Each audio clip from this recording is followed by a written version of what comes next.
Well, we're going to spend the last few minutes of the programme focusing on Yemen. We talk about it a lot on Outside Source, and for a little more than 3 years now, this country has been divided by civil war between government-backed forces with the help of a Saudi-led coalition and Houthi rebels who are allied with Iran.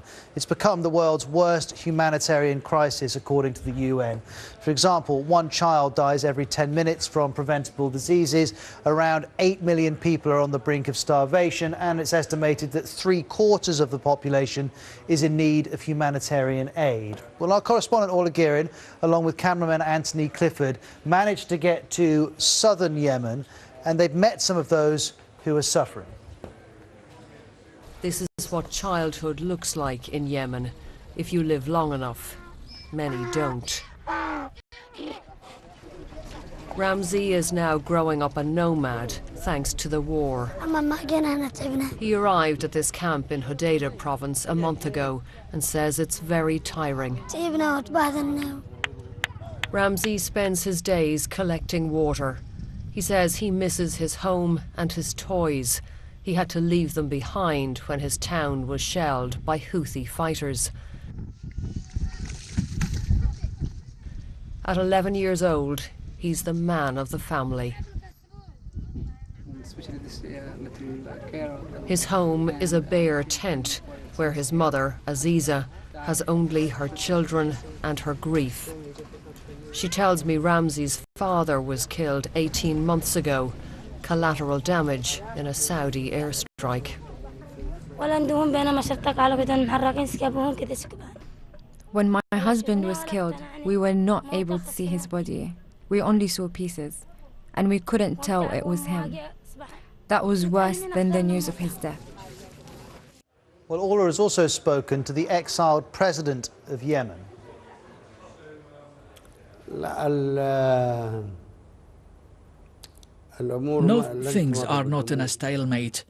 We are considering the people. We don't want to destroy the cities. Now I am surrounding Sana'a with my forces, and I can hit it with mortars. They are besieging Taiz for 3 years, and they destroyed Taiz. You should go and visit Taiz and you look at the houses. I don't want to do what the Houthis have done. That's why it took us 3 years. If we treat Houthis the same way they treat us, we could have cleaned them out. President Hadi, I was here in Aden in 2015 when the Saudis began their military operation on your behalf, and that was supposed to be a short operation to return you to power. Did you ever imagine it was going to drag on this long and cost so many lives?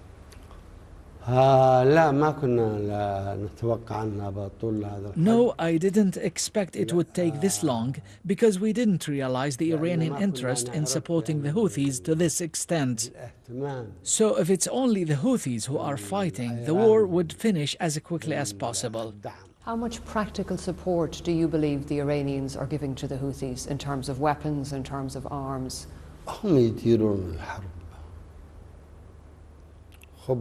They are running the war through their experts and weapons. They are giving them the latest weapons.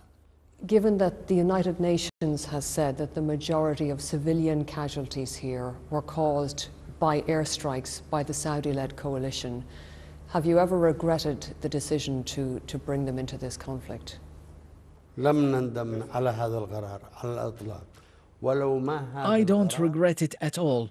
Otherwise, we would not have liberated parts of our country from Aden to Al-Mahra. Without the support of the coalition, these areas would have been under the control of the Houthis. We believe the coalition operation Decisive Storm is the most successful one that has ever been undertaken by the Arab world.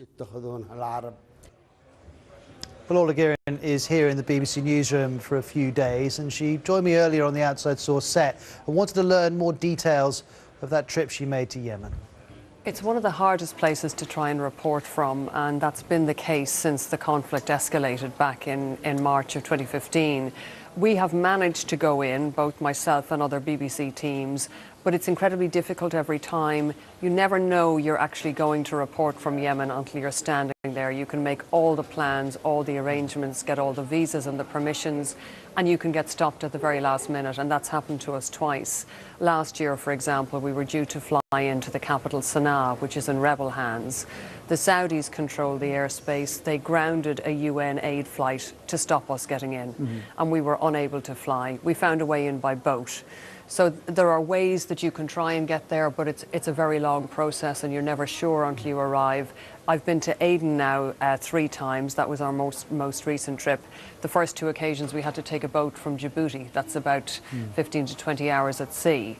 This time we did manage to fly in, but on every occasion you don't really know if these arrangements will work until the last minute. And when you're there, are you being supervised the whole time? It depends on where you are. Right. So, for example, we have just been in government-held territory. Our movements weren't controlled. We were able to travel around. We were able to speak to who we wanted to. We didn't have minders with us or checking what we were doing. And when we operated in Sana'a, which is under the control of the Houthi rebels, we did have people assigned to us from the Information Ministry. We had to ask for permission in advance, tell them where we wanted to go, get pieces of paper to get us through checkpoints, and without those official documents we would not be allowed to pass. But there was no attempt to prevent us from speaking to people once we did actually manage to travel around. And because it's so difficult to report from, do the people you meet feel like the outside world is not paying attention? I've never found any hostility from people in Yemen. I mean, I've found people incredibly welcoming and very gentle and kind and caring about our well-being, concerned for us and our safety and our comfort. I think people would love to receive more help and more attention. Nobody has ever complained to me and said, "Where is everyone?" But you get the feeling that they are, in a way, on their very last legs. I mean, this was the poorest country in the Arab world to begin with, before this conflict escalated. There were terrible malnutrition rates in the beginning, even before all of this. They have skyrocketed now.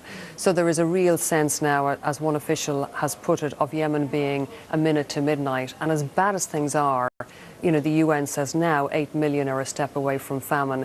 Officials are saying if there's no political solution by the end of the year, that figure could reach 18 million.